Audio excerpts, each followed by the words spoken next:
Bangladesh is confronting a new wave of anger. Stories from Bangladesh. There was a protest there yesterday in the capital Dhaka. Perhaps protest is not the right word. The participants called it a bulldozer procession.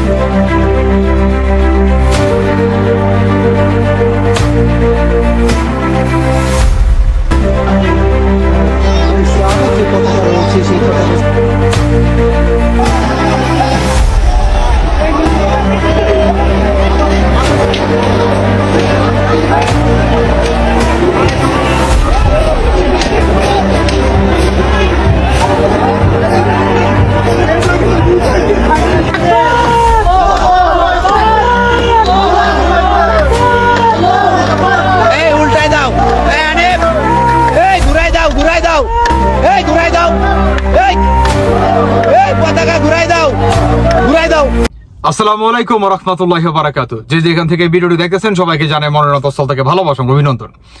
দর্শক বন্ধুরা, শুরুতে আপনারা যেই শিরোনামটি দেখলেন বা যেই ভিডিওটি দেখলেন, এটি হচ্ছে আমাদের বাংলাদেশের একটা হেডলাইন 32 নাম্বার নিয়ে।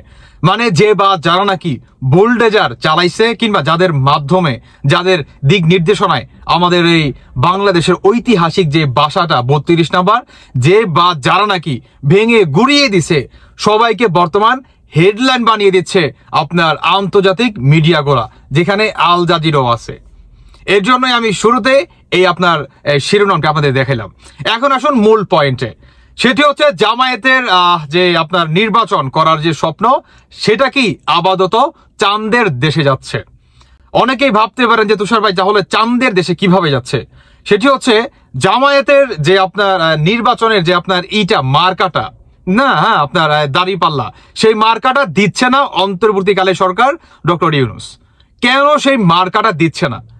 কোনো বহির্বিশ্বে থেকে কোনো আপনার আসতেছে, চাপ আসতেছে, কিংবা জাতিসংঘ থেকে কি কোনো চাপ আসতেছে এই মার্কাটার দেওয়ার ক্ষেত্রে? আপনারা অনেকেই জানেন আওয়ামী লীগ কিন্তু যে আপনার আছে, মানে জামায়াতের যে মার্কাটা আছে, সেটা কিন্তু আপনার বাতিল করে নেয় আমাদের বাংলাদেশের হাইকোর্ট থেকে।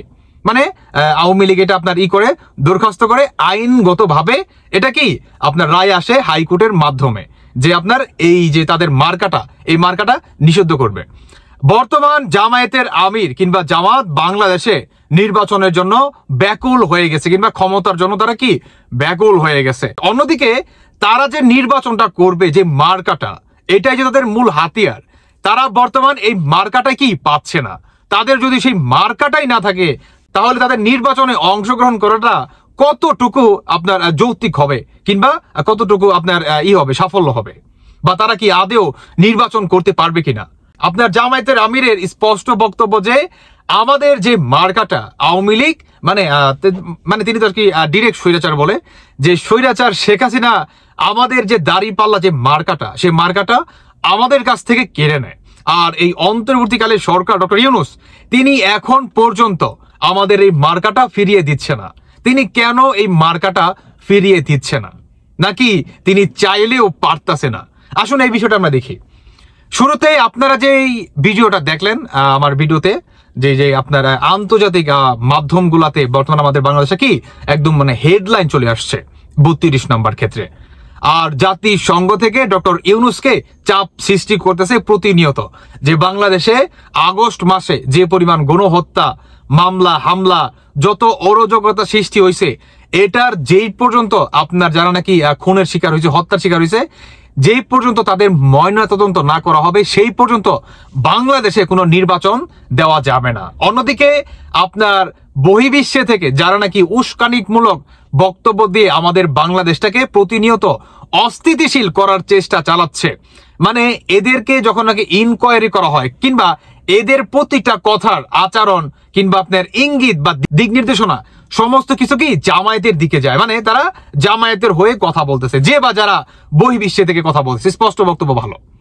তো যখন নাকি আপনার এই ধরনের একটা ইনকোয়ারি কিংবা জাতিসংঘ থেকে ডক্টর ইউনূসকে প্রতিনিয়ত চাপ সৃষ্টি করে যে জামায়াতকে এখন পর্যন্ত কোন নির্বাচনের যে আপনার মার্কাটা, যেটা নাকি আওয়ামী লীগের আমলে আইন করে হাইকোর্টের মাধ্যমে নিষিদ্ধ করছে, সেই মার্কাটা এখন পর্যন্ত ডক্টর ইউনূসকে দিতে বারণ করে জাতিসংঘ। এটার জন্যই জামায়াতের আমির বলল যে স্বৈরাচার মুক্ত করছে, কিন্তু অন্তর্বর্তীকালে সরকার ডক্টর ইউনূস কেন আমাদের মার্কাটা ফিরিয়ে দিচ্ছে না? আসলে ডক্টর ইউনূস যদি চায়, তার বাবারও ক্ষমতা নাই যে মার্কাটা ফিরিয়ে দিবে, কারণ আওয়ামী লীগ কিন্তু মুখে বাদ করে নাই, আইন করে আপনার হাইকোর্টের মাধ্যমে কি জজের মাধ্যমে রায় আসে, তারপরে কি বা আপনার নিষেধাজ্ঞা করে দেয়। এটা কিন্তু এমনি কিন্তু নিষেধাজ্ঞা হয় নাই। কেমন?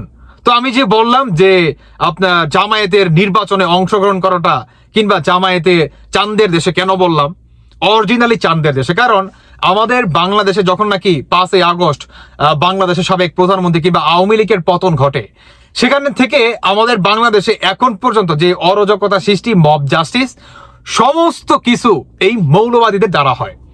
এবং এই 32 নাম্বার কেন আপনার হেডলাইন, অনেকেই জানেন যে 32 নাম্বার যখন নাকি ভাঙা হয়, সেখানে আপনার আল কায়দা, জামাত শিবিরের এভাবে আপনার ফ্ল্যাগ কিন্তু তারা কি ওইখানে কিন্তু আপনার করে ওরাই কিন্তু এটাই কি জাতিসংঘ দেখে এবং আওয়ামী লীগ তাদের কি পয়েন্টটা খাটায় যে দেখেন বাংলাদেশে যে ঐতিহাসিক যে ভাষাটা 32 নাম্বার কি আপনার কি জঙ্গিবাদীরা কিংবা মৌলবাদীরা বাংলাদেশে পুনরায় মাথা জারা দিয়ে উঠছে এবং এরা বর্তমান বাংলাদেশে প্রতিনিয়ত আওয়ামী লীগের উপরে মব জাস্টিস, দখলবাজিতা, অত্যাচার, একের পর এক অনাকাঙ্ক্ষিত ঘটনা প্রতিনিয়ত চালাচ্ছে কিংবা এখন পর্যন্ত চলমান।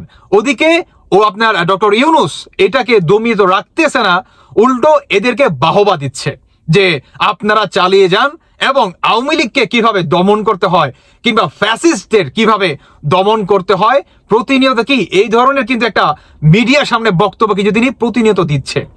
হঠাৎ করে আপনার গত এক সপ্তাহ আগে ডক্টর ইউনূস একটা বক্তব্য দেয় যে এখন থেকে শক্ত হাতে প্রতিরোধ করবো, ওই যে জাতিসংঘ থেকে বাম্বু আসছে, তারপরে থেকে তিনি কি এই ধরনের বক্তব্য রাখে। দর্শক বন্ধুরা, এখন সর্বশেষ যে জামায়াতের যে নির্বাচনের অংশগ্রহণটা আপাতত চাঁদের দেশে তারা নিষিদ্ধ হতে পারে, কারণ 32 নাম্বার ভেঙে গুড়িয়ে দেয়, সেখানে জামায়াতের পতাকা ওড়ায়। অন্যদিকে আওয়ামী লীগের আপনার সংখ্যালঘুদের উপরে জামায়াতরা কিংবা আপনার জঙ্গিবাদীরা প্রতিনিয়ত আপনার অত্যাচার, মব জাস্টিস, দখলবাজিতা, বাসায় থেকে গরু নিয়ে যায়, আপনার স্বর্ণ গয়না, টাকা পয়সা বা বাড়িঘর জ্বালিয়ে দেয়। মানে এই ধরনের ঘটনা কিন্তু আপনার আন্তর্জাতিক মিডিয়াতে কিন্তু বর্তমান উঠে আসছে এবং জাতিসংঘ থেকে এর জন্যই আপনার ডক্টর ইউনূসকে কি নিষেধাজ্ঞা করে দেয়, যেটা নাকি আওয়ামী লীগ আপনার হাইকোর্টের মাধ্যমে তাদের যে দাঁড়িয়ে পাল্লা যে মার্কাটা নিষিদ্ধ করছে ডক্টর ইউনূস, আপনিও এটা এখন পর্যন্ত ফিরিয়ে দিতে পারবেন না যতক্ষণ না পর্যন্ত 5ই আগস্টের বিচার ব্যবস্থা না হয়। এবং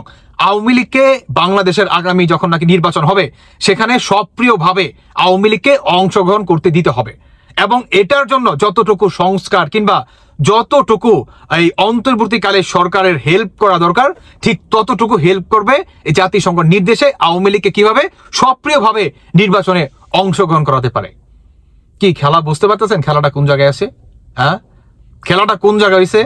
প্রথমত আপনার ধানমন্ডির 32 নাম্বার আন্তর্জাতিক মিডিয়াতে আপনার হেডলাইন, দ্বিতীয়ত আপনার যেভাবে তারা এইভাবে ফ্ল্যাগ ওড়ায় সেটাও কি হেডলাইন। কি খেয়াল করছেন আপনারা? বর্তমান আপনার এই জামায়াতের নির্বাচন আপাতত চাঁদের দেশে, কারণ বাংলাদেশকে যারা নাকি বহির্বিশ্বে থেকে একের পর এক উস্কানিমূলক মনে করেন বক্তব্য দিয়ে বাংলাদেশটাকে অস্থিতিশীল প্রতিনিয়ত তারা করেই যাচ্ছে কিংবা চলমান কিংবা চালাচ্ছে, এটা কিন্তু এখন পর্যন্ত আপনার থামার নামে কিন্তু কোনো নাম গন্ধ নাই। অন্যদিকে আপনার ডক্টর ইউনূস তিনি প্রতিনিয়ত জামাতের হয়ে কথা বলতেছে, সমন্বয়কদের হয়ে কথা বলতেছে এবং সমন্বয়কদের দ্বারাই কিভাবে আপনার একটা সরকার গঠিত করা যায় এবং সেই সরকারের আপনার সরকারও হতে চায় এই ডক্টর ইউনূস। মানে টোটালি সবকিছু মিলে বাংলাদেশে একটা কি জগা খিচুড়ি বানায় ফেলাইছে। আর এই জগা খিচুড়িটাকেই জাতিসংঘ বর্তমান বিরিয়ানি হিসাবে আওয়ামী লীগকে মনে করেন উপস্থাপনা করতেছে। মানে আওয়ামী লীগকে তো এরা আপনার নিষিদ্ধ করে কিংবা মুগের ডাইল, মুগ ডাইল সব মিলাইয়া আওয়ামী লীগকে খিচুড়ি বানায় মনে করেন খাওয়ার একটা চিন্তা ভাবনা ছিল এবং আওয়ামী লীগকে নির্বাচনে তো ফেরাবেই, উল্টো জামায়াতকে নিষেধাজ্ঞা করবে এবং জামায়াতের যে মার্কাটা সেটাও কি চাঁদের দেশে পাঠাই দিছে। বুঝতে পারতেছেন আপনার জাতিসংঘের খেলাটা? দর্শক বন্ধুরা, সর্বশেষ আরেকটি কথা, সেটি হচ্ছে আমি এটা শোনা কথা বলতেছি, আমি এটা এখন পর্যন্ত কারো কাছ থেকে ওইভাবে হার্ড কোনো এভিডেন্স পাই নাই, তবে আমি অনেকের মুখেই শুনছি আমি শোনা কথা বলতেছি, সেটি হচ্ছে শোনা গেছে যে জাতিসংঘ থেকে একের পর এক নির্দেশনা কিংবা একের পর এক আপনার নিষেধাজ্ঞা যে চিঠি কিংবা স্যাংশন আপনার বাংলাদেশ সেনাবাহিনীর উপরে, হ্যাঁ মানে একের পর এক একটা যে মনে করেন আসতেছে, সমস্ত কিছু মিলে আপনার ডক্টর ইউনূস মানে তিনি মানসিকভাবে নাকি অসুস্থ আর শারীরিকভাবে নাকি তিনি অসুস্থ। তিনি নাকি বর্তমান আপনার পিজিতে না কোন হসপিটালে বা সরোয়ার্দিতে তিনি নাকি ভর্তি আছে, এই ধরনের কিন্তু একটা গুঞ্জন কিন্তু শোনা যাচ্ছে। তবে আমি মনে করি যে তার বয়স হয়েছে, তিনি তার প্রেশার টেশার বা এমনি উঠতে পারে, স্বাভাবিক, তার যথেষ্ট বয়স হয়েছে, হয়তো বা হতেও পারে জাতিসংঘের একটা চাপে তিনি অসুস্থ বোধ করতেও পারে, করতে পারে, আমি শিওর না, কারণ যেহেতু হার্ড কোনো এভিডেন্স আমার হাতে নাই। আমি যাদের কাছ থেকেই ফোন দিছি বা খোঁজ খবর নেওয়ার চেষ্টা করছি সবাই একই কথা বলছে, মানে ওই ধরনের হার্ড কোনো এভিডেন্স কেউ আমাকে দিতে পারেনি, তাই আমি বললাম যে আমি এটা শিওর না। দর্শক বন্ধুরা, বাকিটা আপনাদের ব্যক্তিগত মতামত অবশ্যই জানিয়ে যাবেন। ধন্যবাদ সবাইকে, আল্লাহ হাফেজ, আসসালামু আলাইকুম।